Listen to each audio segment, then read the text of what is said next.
শৈলকুপায় ভুয়া ডিএসবি পরিচয় দিয়ে চাঁদাবাজি করতে গিয়ে হাতে নাতে এক যুবককে আটক করে পুলিশে দিয়েছে গ্রামবাসী। ঝিনাইদহের শৈলকুপায় গত ৫ মাস ধরে ডিএসবির পরিচয় দিয়ে আবার কখনো সিআইডি বা ডিজিএফআই এর পরিচয় দিয়ে সরকারি চাকরিজীবীদের বাড়িতে গিয়ে প্রতারণা করে অর্থ হাতিয়ে নিচ্ছিল একটি চক্র।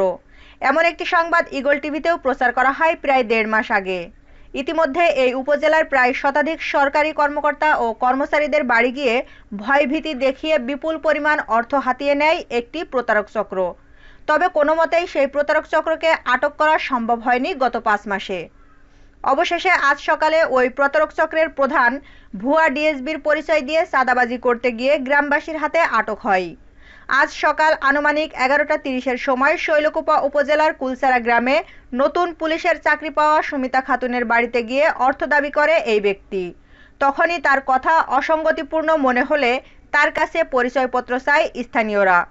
পরিচয়পত্র না দিয়ে সেই সময় আটককৃত ব্যক্তি ডিএসবি আবার কখনো সিআইডি পরিচয় দিতে থাকে। কথার গড়মিল থাকায় তাকে আটকে রেখে পুলিশে খবর দেয় স্থানীয়রা। পরে পুলিশের কাছে দেওয়া তথ্য মতে আটককৃত ব্যক্তির নাম মাসুম বিল্লাহ খোকন। তার বাড়ি একই উপজেলার আবাইপুর ইউনিয়নের মিন গ্রামে। সে একই গ্রামের মৃত আব্দুল ওহাব মণ্ডলের পুত্র বলে জানা যায়।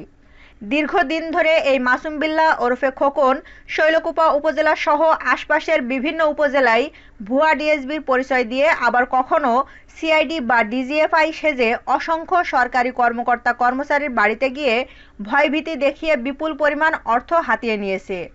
প্রতারক মাসুম বিল্লাহ ওরফে খোকন আটক হওয়াতে স্বস্তি ফিরেছে শৈলকুপায় সরকারি চাকরি করা বিভিন্ন কর্মকর্তা কর্মচারীদের মাঝে।